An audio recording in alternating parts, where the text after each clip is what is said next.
Selamat pagi, Shalom. Puji Tuhan. Oke, kita akan belajar tentang golden rule. Nah, Bapak Ibu Saudara. Nah, ayatnya ada di sini. Matius 7 ayat 12 sampai 14. Saya bacakan. Segala sesuatu yang kamu kehendaki supaya orang perbuat kepadamu, perbuatlah demikian juga kepada mereka. Itulah isi seluruh hukum Taurat dan kitab para nabi. Masuklah melalui pintu yang sesak itu, karena lebarlah pintu dan luaslah jalan menuju kebinasaan, dan banyak orang yang masuk melaluinya. Karena sesaklah pintu dan sempitlah jalan yang menuju kepada kehidupan, dan sedikit orang yang mendapatinya. Ini bahasa Inggrisnya, do to other, do to you. Jadi apa yang Bapak Ibu Saudara mau dapatkan dari orang lain sikapnya, lakukan seperti itu. Nah, tapi menarik Bapak Ibu Saudara bahwa pengajaran ini sudah ada sebelum zaman Yesus. Jadi sebelum Yesus lahir ada yang namanya Rabi Hillel. Boleh dilanjutkan Om? Oke, ini dulu ya. Ajaran Yesus ini adalah intisari seluruh hukum Taurat dan kitab para nabi, merupakan puncak dari khotbah di bukit, berisi seluruh etika sosial, ajaran tentang etis yang paling kekal. Jadi ini adalah ajaran antara hubungan sesama, hubungan horizontal. Oke, ini saya kasih contoh orang Samaria yang baik hati. Itu yang di depan tuh imam yang lewat duluan, yang paling depan ujung tuh. Terus yang kedua itu Lewi, pelayan Tuhan, ndak nolong juga. Menariknya yang menolong orang Samaria, dia punya belas kasihan Bapak Saudara. Padahal orang Samaria ini dianggap mereka itu bangsa Israel bagian utara, tapi terpinggirkan karena mereka ada kawin campur gitu. Artinya menikah dengan bangsa setempat. Jadi mereka ada yang penyembahan berhala. Jadi orang Yahudi itu tidak bergaul dengan orang Samaria. Tapi ternyata orang Samaria malah yang lebih baik, malah menolong, punya belas kasihan. Gitu Bapak Ibu Saudara. Bapak Ibu Saudara, perlu diketahui bahwa kebaikan itu semua orang bisa melakukan. Betul? Tidak cuma di agama Kristen. Agama-agama lain dikenal baik ada. Tapi perbedaannya, apa yang kebaikan orang Kristen lakukan itu sebenarnya bukan untuk mendapatkan sesuatu, tapi karena sudah menerima sesuatu. Saya ulangi ya. Kebaikan di dalam dunia ini semua ada. Hampir semua agama mengajarkan yang namanya baik, jadi orang baik, enggak nakal, jangan melakukan yang jahat, semua. Tapi ada yang beda dengan ajaran Kristen. Tidak sekedar baik supaya orang baik sama kita, enggak. Saya ulangi ya. Orang Kristen tidak sekedar baik supaya orang baik sama kita, tapi kita berbuat baik karena Tuhan sudah lebih dulu kasih kebaikan ke kita. Amin. Ada yang bisa bayar oksigen setiap hari? Nggak ada. Agama lain pun menikmati itu.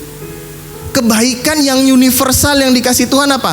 Matahari untuk semua orang, hujan untuk semua orang, oksigen untuk semua orang. Tapi masuk dalam kerajaan Allah, keselamatan kekal hanya melalui siapa?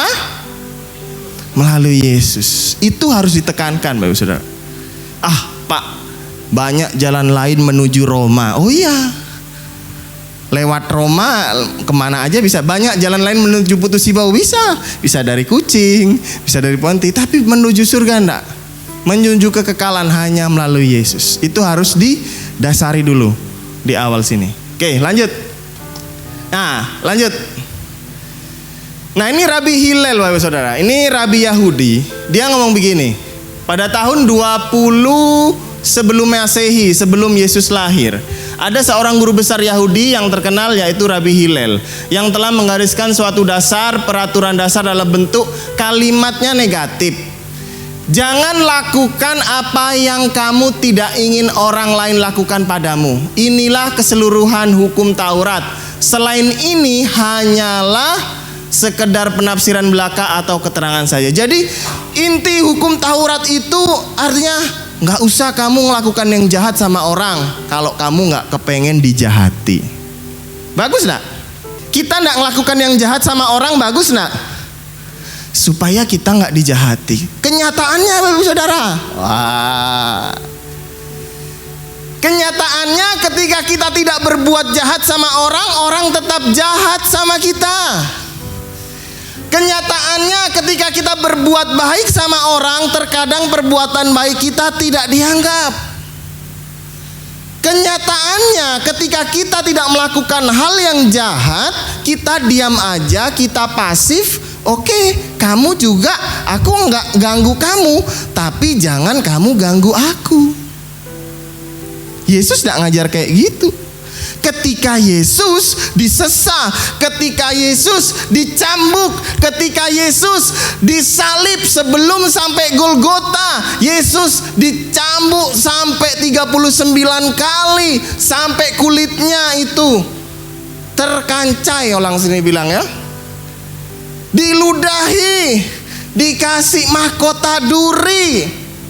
Yesus membalas, Yesus ngomong, Bapa ampunilah sebab mereka nggak tahu yang mereka lakukan. Kita pengikut Yesus bisa seperti itu? Oh nggak bisa Pak. Itu kan Yesus Tuhan. Oke, Stefanus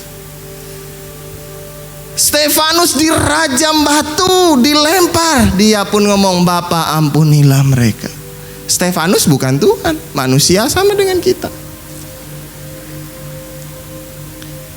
Kalau kejahatan dibalas dengan kejahatan, itu seperti lingkaran setan, Bapak Saudara. Nggak akan pernah habis. Betul? Hari ini balas dendam, besoknya balas dendam lagi. Anaknya lagi balas dendam, anaknya lagi balas dendam. Keturunan cucunya balas dendam lagi. Nggak habis-habis. Lanjut. Bedanya dengan ajaran Rabi Hillel adalah Yesus mengajarkan dalam bentuk positif.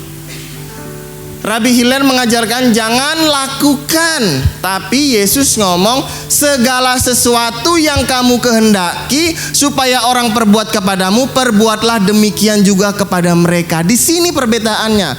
Kalau Rabi Hillel ngomong itu dengan kalimat negatif yang membuat kita pasif, diam, nggak berkontribusi sama orang, nggak mau ganggu orang. Tapi kalau Yesus, apa yang kamu kehendaki dilakukan, yuk lakukan sama orang. Ada tindakan, ada perbuatan baik, ada perbuatan positif. Tapi ingat tadi di awal bahwa kita melakukan perbuatan baik bukan karena supaya orang itu balas kebaikan, enggak.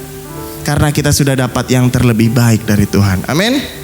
Kasih tahu kanan kirimu, kamu udah dapat yang terbaik dari Tuhan. Kalau yang duduk sama suami istri bilang, kamu juga yang paling baik lah. Oh ketawa. Iya loh. Kamu yang terbaik yang Tuhan kasih sama aku. Kemarin masakanku katanya nggak enak, tapi tetaplah kamu yang terbaik. Bapak Saudara, kalau udah nikah nggak bisa ganti lagi, betul? Lihat kanan kirinya yang duduk suami istri. Nggak bisa. Oke, lanjut. Nah, ini Yesus mengajarkan tentang golden rule, aturan emas. Aturan mainnya gimana sih menurut Yesus hubungan antar sesama? Yuk, lanjut Om. Nah, ini yang kalimat negatif dan positif tadi. Yang satu negatif itu bentuk larangan, tidak bersifat agama, bersifat umum. Kalau yang positif tadi bersifat baru, hanya oleh kasih Kristus, empati terhadap orang lain. Nanti kita jabarkan satu-satu. Lanjut Om. Nah, ini berbentuk larangan. Ini tadi saya udah kasih tahu bahwa yang kalimat negatif ini ngelarang kita. Bukan sesuatu yang sulit, nggak perlu iman, nggak perlu beragama. Semua orang bisa melakukannya. Kalau lu nggak ganggu gua nggak ganggu lu. Ingat ya. Tapi jangan sekali-sekali sentuh rambut anak saya. Wah, bisa meledak itu bom nuklir nanti.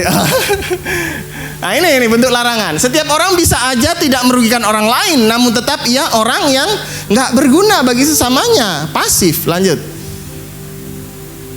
Nah ini Setiap orang dapat memenuhi aturan negatif secara memuaskan dan tidak berbuat apa-apa. Jika orang tersebut terus-menerus tidak berbuat apa-apa, ia tidak akan melanggar aturan itu. Kebaikan seperti ini bersifat pasif, kebaikan yang tidak berbuat apa-apa. Ada kayak yang itu tadi, Imam sama Lewi tadi, lewat tutup mata dia. Aku pura-pura nggak lihat ya lah. Aku pura-pura nggak lihat ya lah. Nana aku yang masalah katanya. Aku nggak mau lah. Ada orang sakit, pura-pura nggak lihat. Ada dengar di WA, jemaat ini sakit. Udahlah pura-pura nggak baca aja. Cuek. Tutup mata, tutup mulut, tutup telinga juga. Tapi nggak diganggu orang ya, tapi pasif. Untuk apa? Hidup di dunia hanya begitu. Lanjut. Nah, dilarang untuk melakukan hal yang tidak inginkan. Maka aturan hukum ini tidak mempunyai sifat agama, tidak perlu berdoa, tidak perlu puasa, tidak perlu iman. Lanjut. Bersifat umum, aturan negatif sudah diketahui semua orang. Aturan ini bersifat umum, tidak mungkin ada hubungan dengan kehidupan sosial masyarakat luas. Semua orang tahu bahwa tanpa larangan-larangan itu kehidupan tidak dapat berlangsung. Nah, itu yang kalimat negatif. Yang positif, kita banyak bahas yang di sini. Lanjut. Nah, ada Sir Thomas Browne. Siapa Sir Thomas Browne? Dia seorang dokter, seorang pemikir juga, boleh di-searching nanti. Dia penulis buku juga. Dia seorang yang memiliki, pada zaman itu dianggap memiliki pengetahuan lebih bagus dan memiliki pengetahuan tentang Alkitab juga. Sir Thomas Browne ngomong begini, kita berhutang budi kepada setiap orang yang kita temui karena ia tidak membunuh kita. Saya cari-cari konteksnya apa gitu. Saya tidak tahu bagaimana keadaan di zaman itu, Bapak Saudara. Apakah tidak ada perlindungan hukum atau bagaimana sampai dia ngomong begitu. Mungkin kalau ditarik ke zaman ini agak kurang pas ya, karena udah ada aturan-aturan hukum. Tapi bisa juga kita mikir begini, kita harusnya berhutang budi setiap kali ketemu orang kalau dia melakukan yang hal baik ke kita. Kalau ini dibilang tidak membunuh kita, wah mungkin zaman itu keras Bapak Saudara ya. Boleh bawa pistol, bawa apa, kalau nggak suka tinggal tebas atau bagaimana. Mungkin zaman itu 1600, wah tahun 1600. Nah pada saat itu orang-orang mungkin takut keluar malam atau bagaimana. Kalau sekarang sih masih aman Bapak Saudara. Kita berutang budi, kata dia nih, kepada setiap orang yang bertemu dengan kita ketika dia nggak bunuh kita. Keras banget. Berarti zaman itu benar-benar zaman yang bagaimana gitu ya. Tapi kalau ditarik ke zaman ini, kita bilang, kita setiap kali ketemu orang yang baru, bersyukur orang itu tidak melakukan yang hal buruk kepada kita. Itu maksud Sir Thomas Browne. Lanjut. Nah, ini aturan positifnya yang diajarkan Yesus. Perbuatlah, ada tindakan, bukan sekedar ucapan. Ada jemaat yang sakit, yuk datang, doakan. Nggak usah bawa apa-apa, datang ngobrol, doakan, gimana, udah selesai. Itu juga bukti perhatian. Ada jemaat yang butuh pertolongan, yuk kita sama-sama. Kalau kita diperintah oleh Yesus secara aktif berbuat sesuatu terhadap sesama kita seperti yang kita inginkan berbuat terhadap diri kita, ini adalah prinsip hidup yang baru, suatu sikap hidup, pergaulan yang baru terhadap sesama kita. Memberikan perbuatan yang baik kepada orang lain, dan kita percaya itu karena Tuhan telah melakukannya terlebih dahulu baik kepada kita. Amin. Amin. Jangan berbuat baik karena ada sesuatu. Ada udang di balik roti, ya kan? Enak tuh udang balik roti. Lanjut. Setiap hari kita ditantang berpikir, berdoa, bergantung pada Tuhan untuk bisa berbuat baik. Setiap hari kita harus memikirkan, saya harus berbuat sesuatu untuk menolong orang lain. Saya harus berbuat baik kepada mereka sebagaimana saya ingin mereka berbuat baik kepada saya.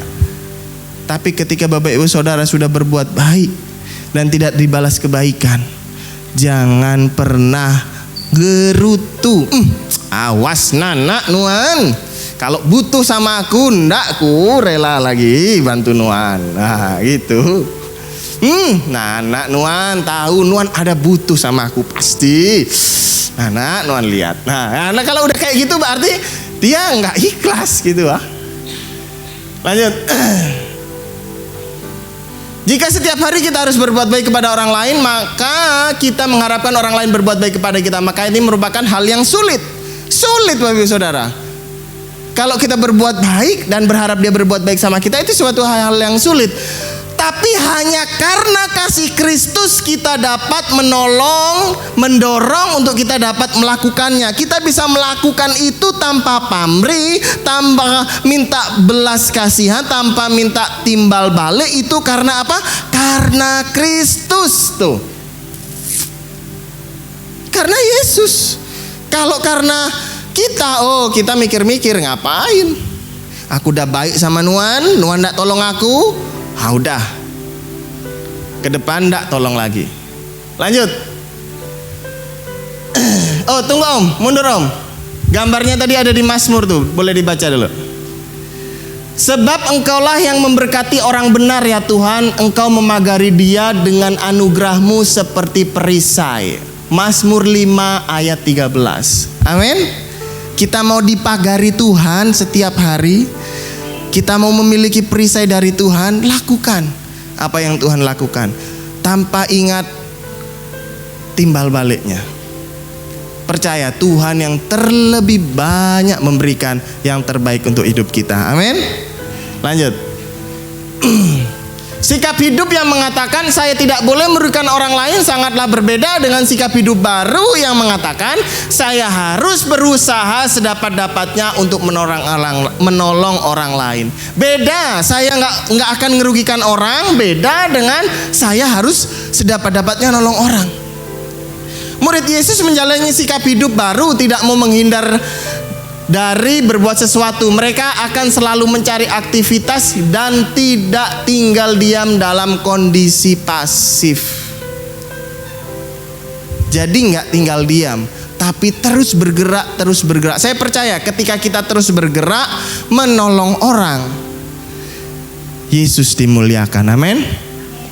Dan orang akan melihat, memang orang Kristen itu agak lain. Nah, tapi agak lainnya positif, bukan negatif. Lanjut. Kita tahu secara sadar kepentingan diri kita sendiri sering mengendalikan kita dalam berperilaku kepada orang. Melalui ajaran Yesus ini kita diajar hubungan-hubungan yang hakiki.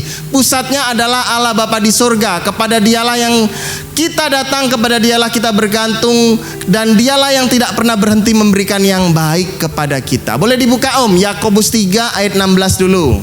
Baru Yakobus 1 ayat 17. Yakobus 3 ayat 16.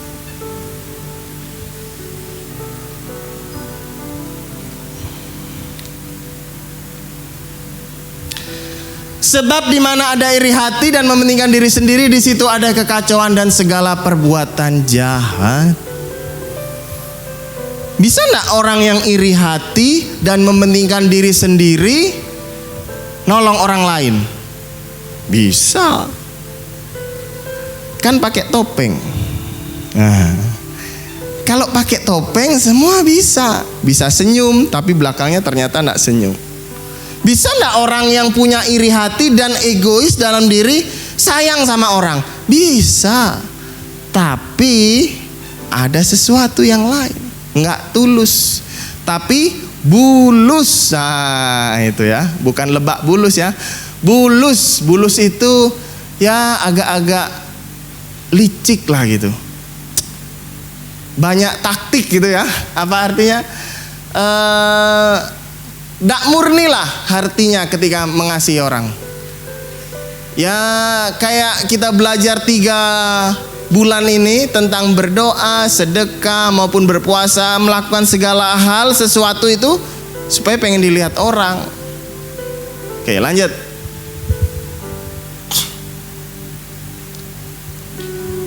Yang Yakobus 1 ayat 17 Om. Yakobus 1 ayat 17. 3 slide lagi. Nah, cepat kan? Setiap pemberian yang baik dan setiap anugerah yang sempurna datangnya dari atas. atas dari Tuhan, diturunkan dari Bapa segala terang, padanya tidak ada perubahan atau bayangan karena pertukaran. Kalau Tuhan mau memberikan yang baik untuk kita, tidak akan pernah tertukar. Amin. Ya loh, Tuhan tahu. Tuhan tahu kapan kita butuh ini, Tuhan tahu kapan kita harus memiliki ini, Tuhan tahu kapan menjawab pergumulan kita, Tuhan tahu. Tinggal tunggu waktunya Tuhan aja. Lanjut. Lanjut Om, slide-nya. Nah, itu kalau empati, saudara. Lucu ya, saya cari gambarnya. Kalau empati itu hatinya jadi merah, yang satu hatinya jadi biru. Ini bukan merah sama biru ya, bukan. Ini pas contohnya aja gitu ya, nggak ada maksud tertentu, nggak ada. Empati adalah kemampuan untuk memahami dan merasakan apa yang dirasakan oleh orang lain, seolah-olah kita berada dalam posisi mereka. Empati melibatkan kepekaan emosi, pikiran, pengalaman orang lain tanpa harus mengalami situasi secara langsung. Kalau di contoh khotbahnya Pak Wilan waktu itu, Pak Wilan itu ada contoh, beliau bilang begini, ada jemaatnya yang kebakaran ya kan, lalu Pak Wilan dengan gampang ngomong begini ke jemaat, alah nanti Tuhan ganti. Padahal jemaatnya ini dah lagi nangis-nangis. Lalu Pak Wilan ini ditegur sama istrinya, ini kesaksian di dalam khotbahnya, nanti Bapak Ibu Saudara boleh cek. Nggak boleh kamu gitu ngomong, memang si Tuhan ganti, tapi cobalah kamu punya rasa empati. Oh iya, maaf, saya kan terlalu logis, begitu kata Pak Wilan bilang. Jadi terkadang kita melihat suatu musibah sama orang, kita cepat ngomong, gampang nanti Tuhan tolong, gampang. Memang itu kata-kata bagus, tapi itu katanya itu tidak ada empati di dalamnya. Oh iya ya, nanti Tuhan tolong ya. Nah, dengan nada yang berbeda, dengan mimik muka, ekspresi yang berbeda, kita bisa merasakan, oh orang ini punya empati apa enggak, atau sekedar simpati gitu ya. Lanjut. Nah, ada 3 empati. Empati tentang pengetahuan, empati emosional, lalu empati belas kasihan, compassion empati. Tidak hanya memahami dan merasakan, tetapi juga memiliki dorongan untuk membantu menolong orang lain dalam situasi sulit. Harusnya kita punya empati yang belas kasihan, Bapak Ibu Saudara. Contoh Matius 9 ayat 36. Coba Om dibuka, Matius 9 ayat 36.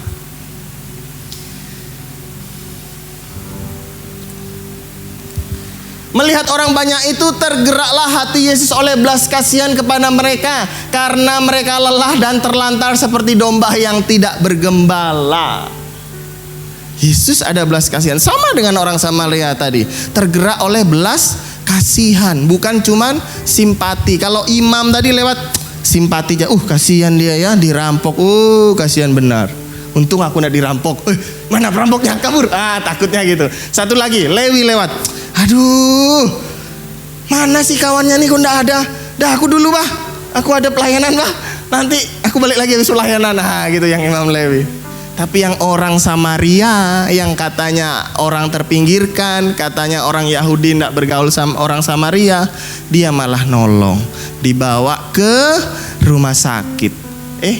Ke pondok, rumah penginapan gitu, terus dibayarin, kalau kurang duitnya nanti aku pas datang aku bayar lagi, dibalut di luka. Lanjut.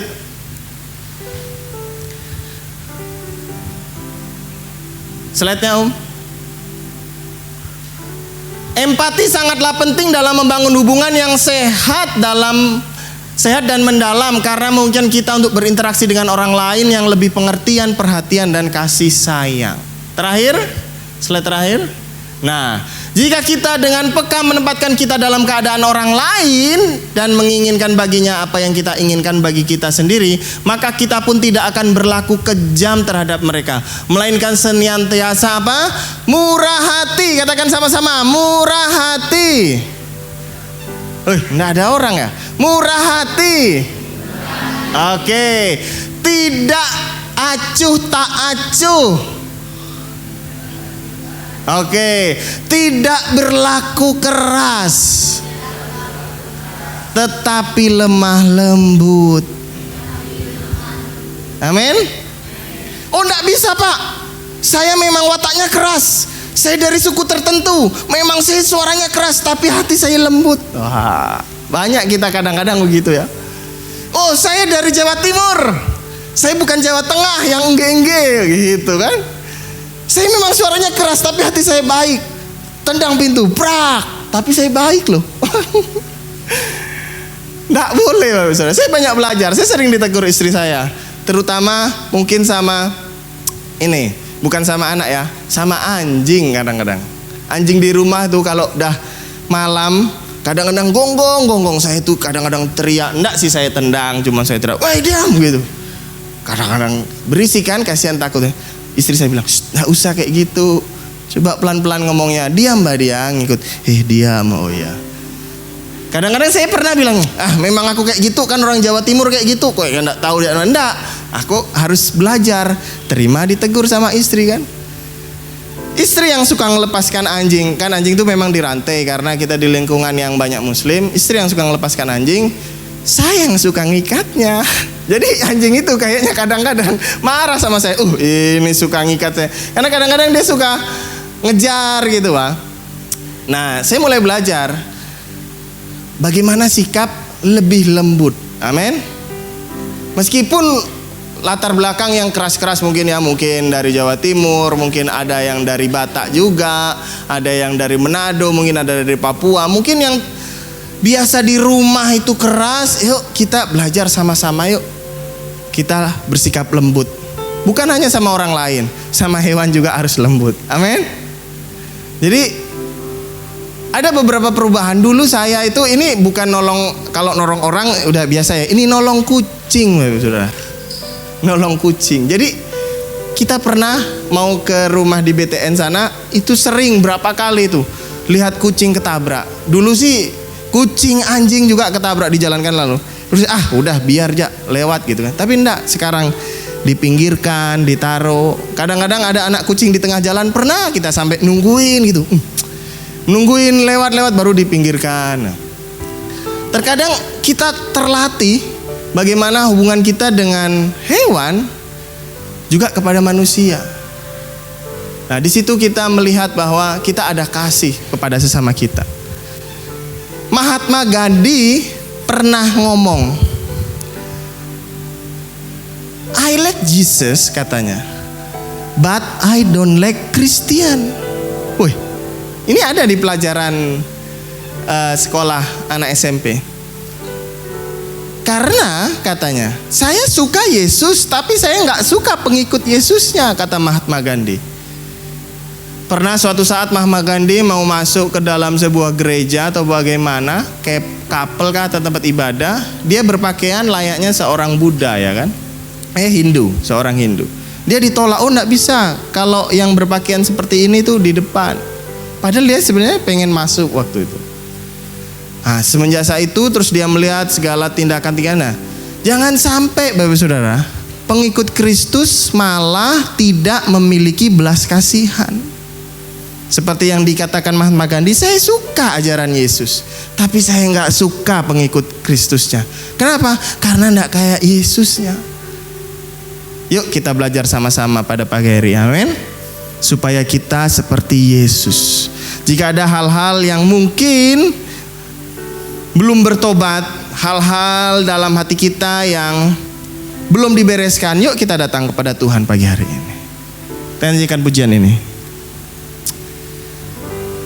Kami berkumpul Tuhan di hadapan tahta-Mu,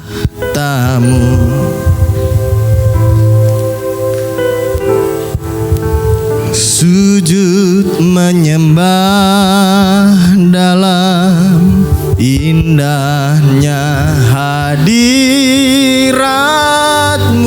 Mari kita buka hati kepada Tuhan. Katakan, "Aku rindu Tuhan." Kami rindu curahan kuasa Roh Kudus,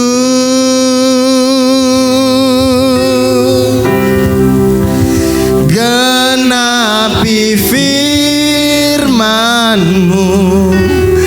jadikanku alat. Sekali lagi dari awal, kita sungguh-sungguh nyanyikan pujian ini, datang kepada Tuhan pagi hari ini.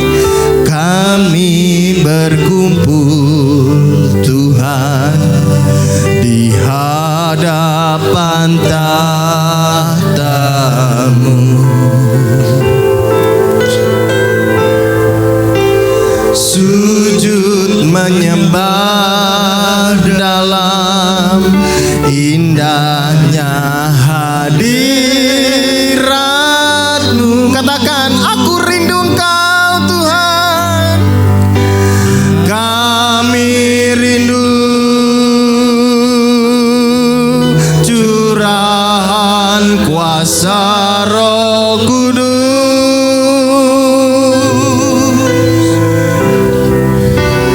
genapi firman, jadikan aku alat-Mu Tuhan.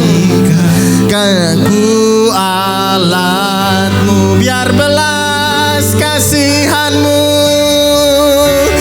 biar belas kasihan-Mu Bapa penuhi hati kami. Curahkan kuasa, curahkan kuasa, curahkan kuasa-Mu pagi hari ini di tengah-tengah kami Tuhan.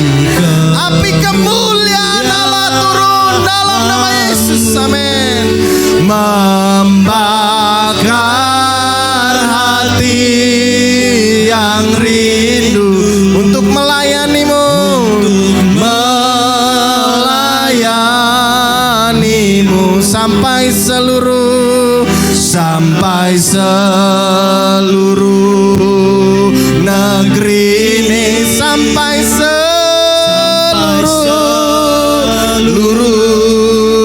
negeri ini dipenuhi api kemuliaan. Saya undang semuanya untuk berdiri di hadapan Tuhan. Kita nyanyikan pujian ini dengan sungguh-sungguh di hadapan Tuhan. Katakan, kami berkumpul Tuhan di hadapan tahta-Mu, sujud menyembah, sujud menyembah dalam indahnya hadirat. Oh, kami rindu Tuhan, kami rindu curahan kuasa Roh Kudus. Amin, amin. Genapi firman-Mu, jadikanku alat-Mu. Katakan, biar belas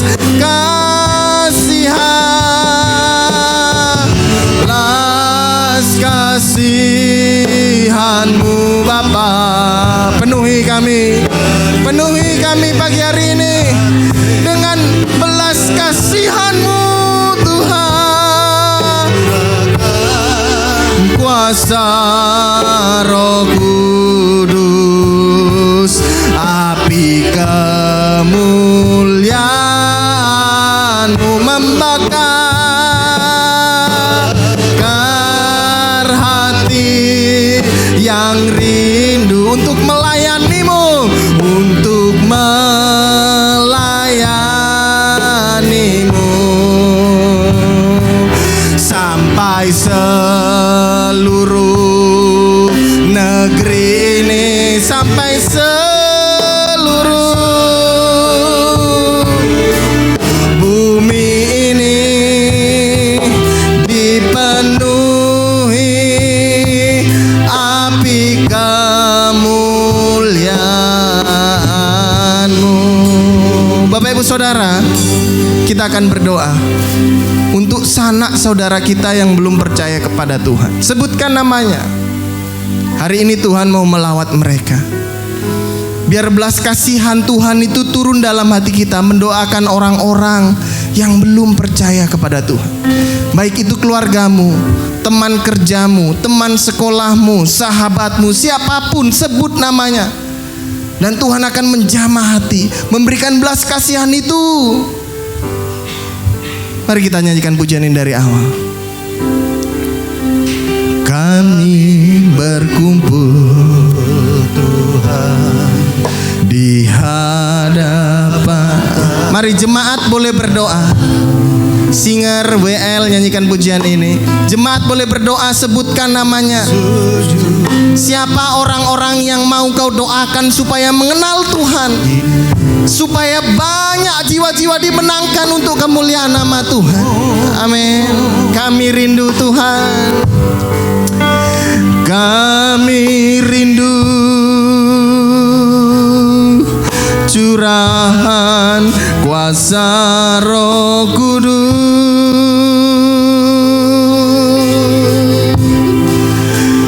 genapi firman-Mu, jadikanku alat-Mu. Ayo tetap berdoa, sebutkan nama Tuhan. Jamah ini, jamah mamaku, jamah papaku, jamah omku, jamah sahabatku, jamah orang tuaku, jamah budeku, jamah pakdeku, jamah dalam nama Yesus.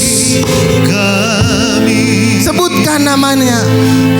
Tuhan tahu pagi hari ini Tuhan akan mencurahkan belas kasihan itu. Tuhan akan memenuhi engkau dengan kuasa Roh Kudus, berani bersaksi bagi banyak orang. Amin.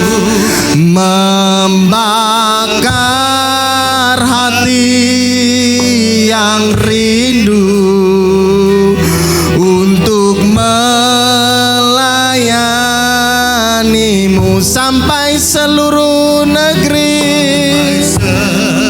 Seluruh negeri ini sampai seluruh bumi ini dipenuhi api kemuliaan. Amin, amin. Mari kita nyanyikan pujian ini bersama-sama. Katakan, biar belas kasihan Tuhan turun. Amin. Turun bagi kami Tuhan. Penuhi setiap hati kami, supaya kami memiliki hati berbelas kasihan kepada jiwa-jiwa Tuhan. Kuasa Roh Kudus. Amin, amin. Api kemuliaan-Mu membakar hati kami yang rindu. Amin. Untuk melayani-Mu sampai seluruh negeri ini, sampai